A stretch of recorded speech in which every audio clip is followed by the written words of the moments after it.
اور واقعی یہ پاکستان کی تاریخ کا بڑا ایک انوکھا الیکشن ہو رہا ہے، اور کیونکہ ایک تو پہلا الیکشن ہے غالباً ہماری یادداشت میں کہ جس کا رزلٹ کہہ لیں، آؤٹ کم کہہ لیں، نتیجہ کہہ لیں، وہ خاصا واضح ہے کہ آج کے دن ایک ہفتے بعد کیا نتیجہ آئے گا، کون آئے گا کون نہیں آئے گا، یہ تو واضح ہو گیا۔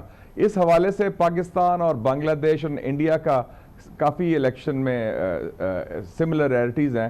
ادھر حسینہ واجد کے لیے میدان صاف تھا، ادھر ہندوستان میں مودی کے لیے میدان صاف ہے، مختلف وجوہات کی وجہ سے۔ ایک تو یہ کانٹیکسٹ ہے، دوسرا یہ ہے کہ یہ ایک بہت مشکل پس منظر میں ہو رہا ہے، جس میں بحران ہے خارجہ پالیسی کا، بحران ہے سیکیورٹی کا، بحران ہے ایک معیشت کا، اور ایک سیاست کا بھی بحران ہے۔ اور اس کے علاوہ ایک نیا، جیسے 2018 میں ایک تجربہ سیاسی ہوا تھا، اب لگتا ہے کہ ایک اور فیض آ رہا ہے نیا تجربے کا، کہ ایک ہائیبرڈ پلس سسٹم کی طرف، جو میں کہتا ہوں ہائیبرڈ پلس سسٹم، اس کی طرف جا رہے ہیں۔ ایک خاکی کلرڈ پولیٹیکل آرڈر ایمرج کر رہا ہے، اور اس میں سب نے ایڈجسٹ کرنا ہوگا۔ یہ میں پریڈکٹ نہیں کر سکتا، نہ میں اس انر سرکل میں ہوں کہ مجھے پتہ ہے کیا فیصلے ہونے ہیں، کیونکہ یہ فیصلے اسلام آباد کے 10 میل ریڈیس میں ہوں گے، بٹوین اسلام آباد اور راولپنڈی یہ فیصلے ہوں گے۔ لیکن یہ میں کہہ سکتا ہوں اپنا وثوق کے ساتھ کامران صاحب، کہ شرفاء کی حکومت ہوگی، اور کوئی شریف آدمی ہوگا جس کا سر نیم شریف ہوگا، وہ پرائم منسٹر ہوگا۔ سینیٹر مشاہد حسین سید، پاکستان کے نامور news analyst and news editor, اور اب چیئرمین ہیں سینٹ کی قائمہ کمیٹی برائے دفاع کے۔ Thank you so much senator Mushahid صاحب، آپ نے ہمیں جوائن کیا۔ مشاہد صاحب یہ فرمائیے گا کہ اب الیکشن تو ہو رہا ہے 8 فروری کو، اور بھی یہ جتنے ٹیررسٹ اٹیک ہوئے اس کے باوجود انفیزڈ ہے ہماری الیکشن کمیشن بھی اور ہماری سیکیورٹی فورسز بھی، انہوں نے کہا الیکشن اپنے وقت پہ ہوگا۔ مگر یہ بڑے انٹرسٹنگ الیکشن ہے، کیونکہ پہلے یہ ہوتا تھا کہ الیکشن والے دن کے حوالے سے شکایات ہوتی تھی، لیکن اس الیکشن سے پہلے جو ہے وہ جو ایک ہورائزن ہے وہ بڑا کلیئر ہو گیا ہے، ایٹ لیسٹ رزلٹ کے حوالے سے۔ نتیجہ تو سامنے ہے، مگر نتیجے کے بعد اس کا نتیجے کا کیا نتیجہ نکلے گا، اس میں کچھ ابہام ہے۔ السلام علیکم کامران صاحب، اور آپ کے ویورز کو بڑا السلام علیکم۔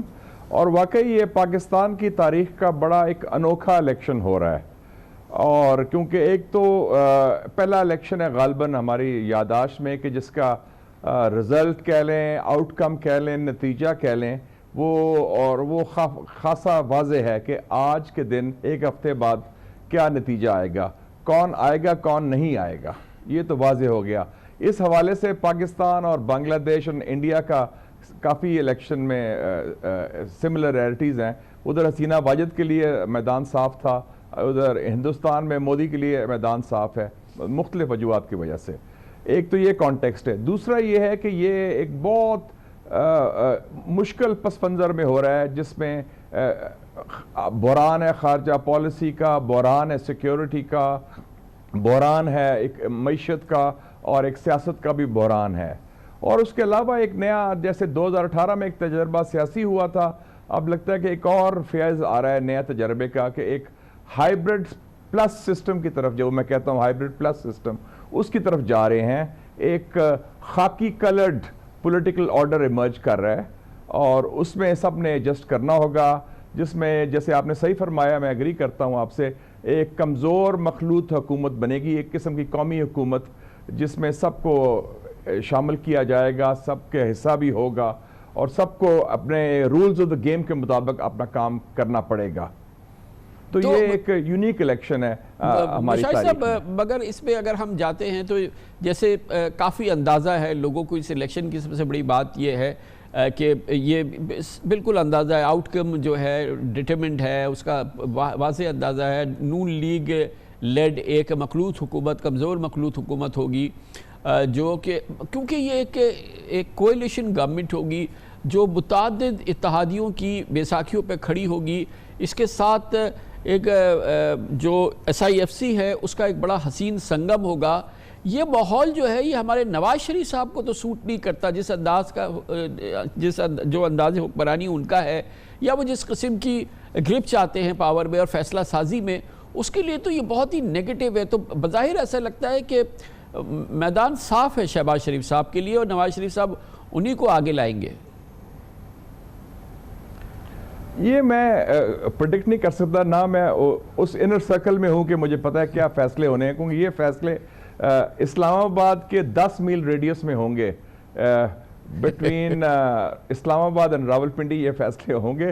لیکن یہ میں کہہ سکتا ہوں اپنا وثوق کے ساتھ کامران صاحب کہ شرفاء کی حکومت ہوگی اور کوئی شریف آدمی ہوگا جس کا سر نیم شریف ہوگا، وہ پرائم منسٹر ہوگا.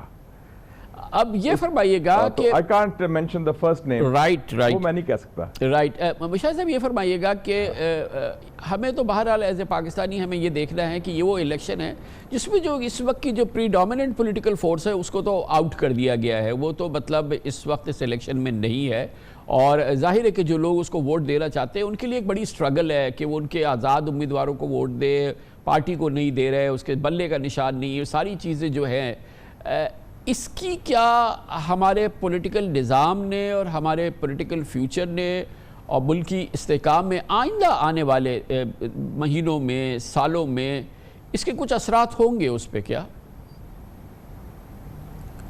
دیکھیں جی، یہ ایک ہیٹرک ہو گئی ہے پرائم منسٹرز کے حوالے سے، کبھی پھانسی دی جاتی ہے، کبھی جلا وطن کیا جاتا ہے، کبھی اریسٹ کیا جاتا ہے.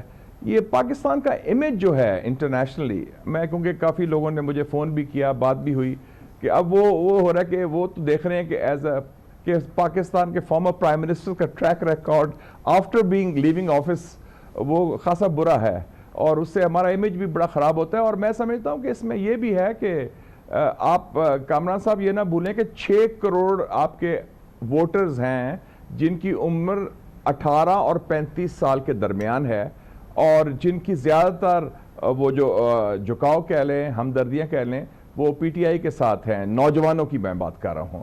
تو یہ ایک اس میں سب سے بڑا چیلنج یہ ہے کہ یہ جو گلف ہے ایلیٹ اور سٹریٹ کا، اور خاص طور پہ ایک جو تقسیم اور پولرائزیشن آ گئی ہے، اتنے بڑی چنک کو آپ ڈس انفرنچائز نہیں کر سکتے، اور وہ اس کے نتائج پھر ملک کے لیے اچھے نہیں ہوتے، کیونکہ ہم وفاق ہیں، سیاسی پارٹیز جو ہیں وفاق کو جوڑتی ہیں، ان کے روٹس ہوتے ہیں. اور 2 پارٹی سسٹم سے اب we are back to 2.5 parties, کیونکہ ان کو تو ڈس انفرنچائز اس وقت نہیں ہے کوئی رول.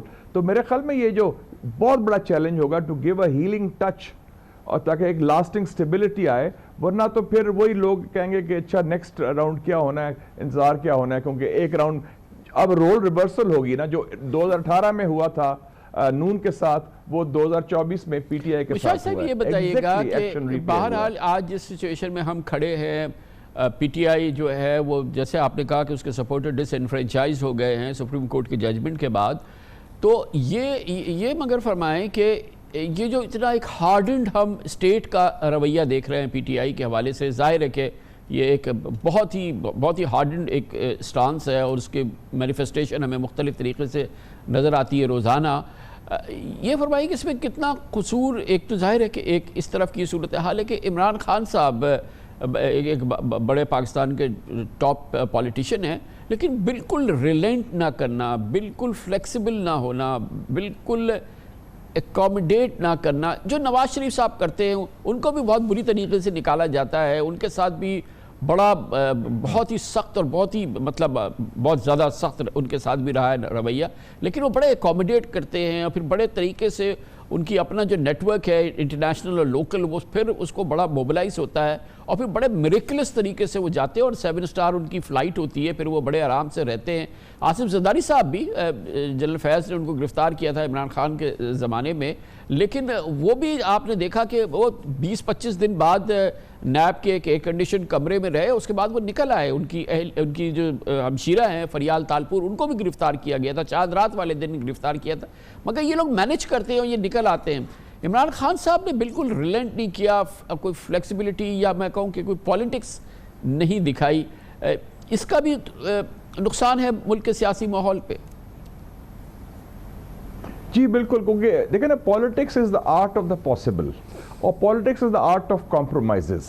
اور اس میں دیکھیں نا، یا تو ہو کہ آپ کے پاس ایبسولوٹ میجورٹی ہو، جو ہمارے ہاں نہیں ہے، آپ کے پاس ایک چنک ہے، کہہ لیں 30-35% ہے، باقی جو 65% ہے وہ آپ کے ساتھ نہیں ہیں, وہ دے آر ڈسپرس دیئر. اور دوسری بات ہے کہ ایک پولیٹیکل مس کیلکولیشنز بھی بہت میسو ہوئی ہیں. آئی تھنک یہ جو ہوا, اور ون اسٹیپ فارورڈ, چاہے وہ ریزگنیشنز فرام دا پارلیمنٹ, آپ کے ہاتھ میں ایک پوری پاکستان کی پارلیمنٹ کنٹرول میں تھی, آپ کے ہاتھ میں آدھا پاکستان تھا, خیبر پختونخوا کی گورنمنٹ, پنجاب کی گورنمنٹ, یو کنٹرول پاکستان, اور آپ کا you are the biggest stakeholder. وہ آپ نے تشریح میں اپنے مخالفین کو دی. اور پھر ایک اور چیز ہے کہ ہمارے ہاں ایک نو گو ایریا ہے, اس میں آپ نہیں انٹرفیئر کر سکتے, وہ ہے ہمارے آرم فورسز اینڈ جو ملٹری ہائی کمانڈ ہے, اور اس میں پک اینڈ چوز اور یا اس میں کوئی دراڑ آئے. I think that also was a red line to be crossed. وہ کیونکہ ہمارا ایک سسٹم ایسا ہے, even in other countries also you don't do that. تو انہوں نے یہ خاصی کی. I think میرے خیال میں he was misled, miscalculation, اور ان کے لیے پہلا کرائسس تھا پاور سٹرکچر کا, کیونکہ he had the full backing of the power structure in 2017 and 18 جو سافٹ کو ہوا تھا میاں صاحب کے خلاف جنرل باجوہ نے, اور جب سپریم کورٹ نے کیا تھا, تو اس میں ان کا آئی تھنک اوور کانفیڈنس ہو گیا کہ اب سب میرے ساتھ ہیں. یہ چیز پاور سٹرکچر جو ہے نا بڑا لمیٹڈ ہوتا ہے, وہ it can change over night.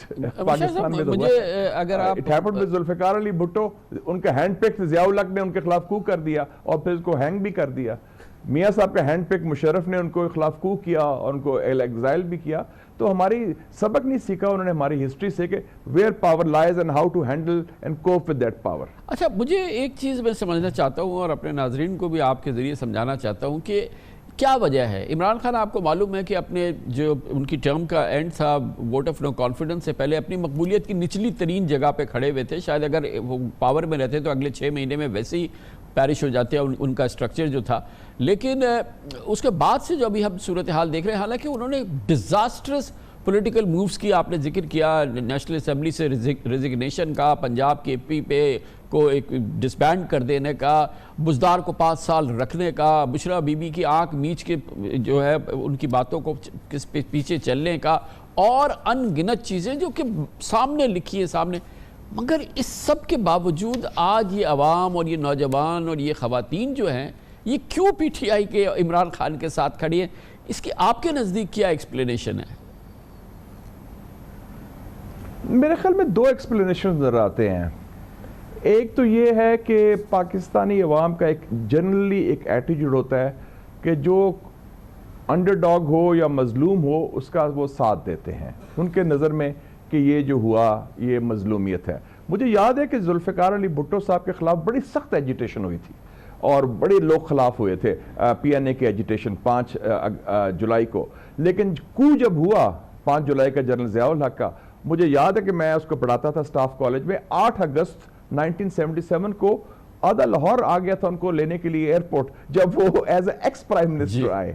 تو وہ ایک ہمارے لوگوں میں ہے ایک اسپرٹ وہ والی انڈر ڈاگ والی. اور دوسرا میرے خیال میں یہ بھی ایک ایٹیٹیوڈ ہے کہ وہ سمجھتے ہیں کہ اوور آل عمران خان کی شخصیت, کیونکہ he is a super star also, is not just a politician, کہ اس حوالے سے وہ سمجھتے ہیں کہ ان کی ٹیم خراب تھی, ان کی نالائکی تھی, ان کے رفقا بڑے غلط تھے, لیکن وہ ذاتی طور پر ان کو وہ آئی تھنک گریس مارکس دینے کو تیار ہیں کہ وہ انٹیسٹڈ ہیں, انٹرائیڈ ہیں پالیٹکس میں, تو ان کی کچھ غلطیاں بھی معاف کر دیتے ہیں. اس حوالے سے وہ کہتے ہیں ہی is better than the alternative. ہاں, تو اس حوالے سے یہ جو آپ الٹرنیٹیو, اور انہوں نے یوتھ کو جو فوکس کیا نا, ینگ جنریشن کو, وہ کیپچر کیا ہوا ہے. تو یہ جو الٹرنیٹیو کی آپ نے بات کی, تو اس میں یہ کتنا امپورٹنٹ ہے جو عمران خان کی آج مقبولیت, ظاہر ہے کہ اس کا مقابلہ اور کوئی نہیں کر پا رہا, کوئی اور سیاستدان.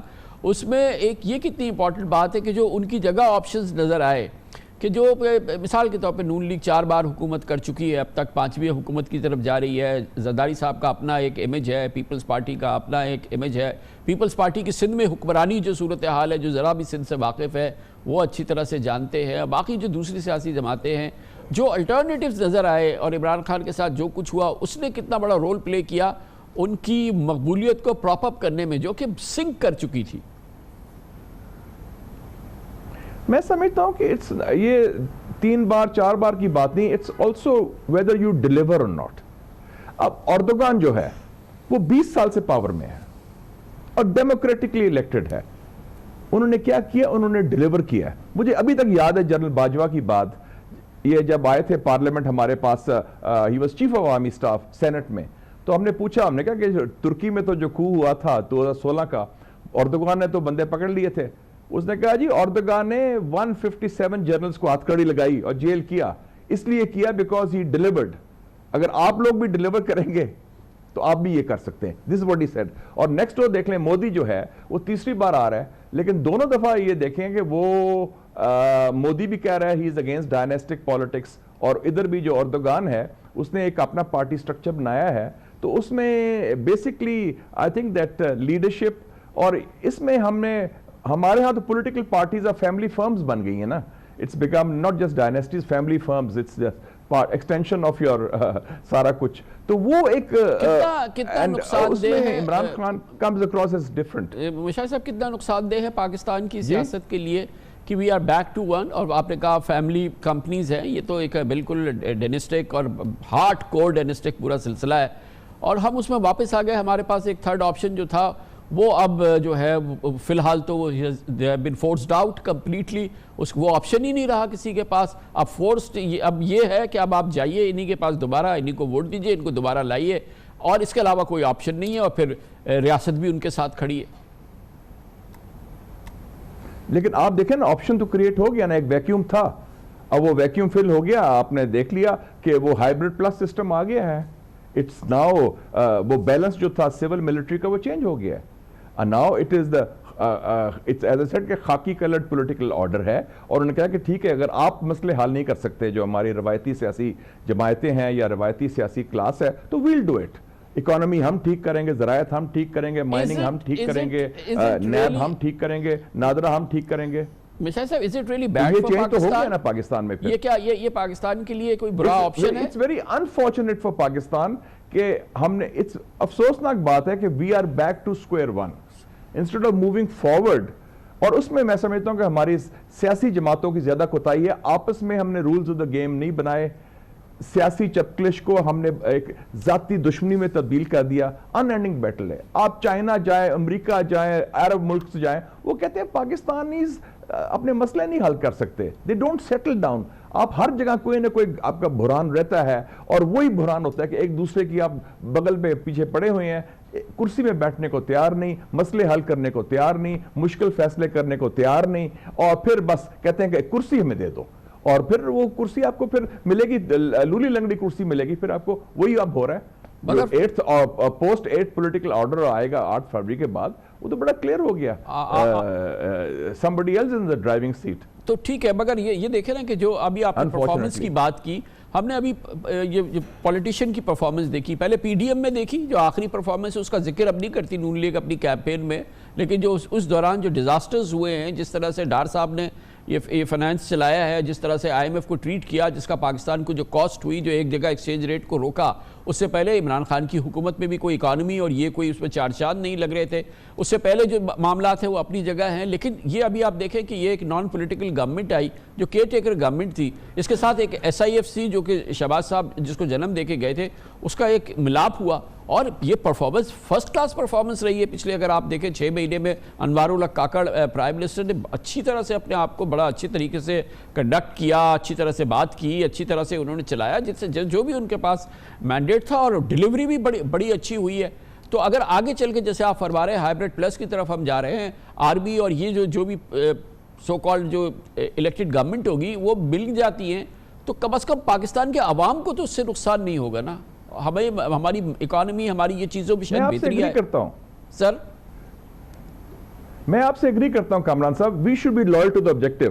چائنا کا گریٹ لیڈر تھا دینگ شاپنگ, وہ کہتا تھا it does not matter whether a cat is black اور white as long as it catches mice. اگر آپ کو 1 ونڈو آپریشن مل سکتا ہے, انویسٹمنٹ آ سکتی ہے, ہم کچھ مسئلے حل کر سکتے ہیں کرپشن فری انوائرمنٹ میں, تو لیٹس ڈو اٹ. اگر وہ فوج کے ذریعے ہوتے ہیں یا سیاستدانوں کے ذریعے ہوتے ہیں, we are part of the same system, we are part of the same country. Unfortunately اگر آپ ڈیلیور نہیں کریں گے تو پھر وہ یہ ہوگا کہ somebody else will do it. تو وہ اب اسٹیج آ گئی, اب تو سب کو ایکسیپٹ کرنا پڑے گا. تو اس ہائیبرڈ پلس سسٹم میں ایک امید تو ہے کہ وہ زمانے اب پچھلے ختم ہو گئے ہیوی مینڈیٹ کے, کہ جب جو مرضی چاہیں جو مرضی کر سکیں. اب سب کو ایڈجسٹ کرنا پڑے گا to the new realities of پاکستان's پاور پالیٹکس اینڈ گورننس، اور وہ رولز چینج ہو چکے ہیں. For now it's good for us. اس کانٹیکسٹ میں سمجھتا ہوں کہ ایک ہیلنگ ٹچ کی ضرورت ہے بڑی. دست شفا جو ایلیٹ اور اسٹریٹ کا گیپ ہے، وہ آپ دیکھیں نا ہر جگہ آپ کے کرائسس ہو رہے ہیں. کبھی بلوچستان میں سیکیورٹی کا کرائسس ہے، کوئی فورن پالیسی کرائسس ہے، کوئی پولیٹیکل کرائسس ہے، اور پولیٹیکل میں بھی ہم نے زیرو سم گیم اور ایک پولیٹیکل ٹرائبلزم آ گیا ہے کہ بالکل ہم نے چھوڑنا نہیں کسی کو. تو دس کائنڈ آف اپروچ جو ہے یہ چل نہیں سکتی پاکستان میں. Our people deserve better. ہم نے we have let down our own people اور ان کو ڈس اپوائنٹ کیا ہے. اور قائد اعظم نے ٹھیک کہا تھا نا، let it not be said we did not prove ourselves equal to the task. اور اب ٹائم آ گیا ہے اس چیز کا. ایک ٹرم ہم ہائیبرڈ پلس کو بھی دیں جو کہ پراپر طریقے سے چلے اور اس دوران ہیلنگ ٹچ بھی ہو جائے. اور پھر دیکھتے ہیں کہ اگر ہائیبرڈ میں سے ایک فیکٹر کو ہمیں نکالنا ہے، اگلے 5 سال بعد نکال لیں گے. لیکن فی الحال good for us, good for Pakistan. چلے اس سسٹم کو اپلائی کرتے ہیں، دیکھتے ہیں. وہ تو شروع ہو گیا جی. whether we like it or not, hybrid plus is there to stay. Welcome welcome. Thank you sir, thank you very much. بہت بہت شکریہ. جناب مشاہد حسین سید ہمارے ساتھ موجود تھے.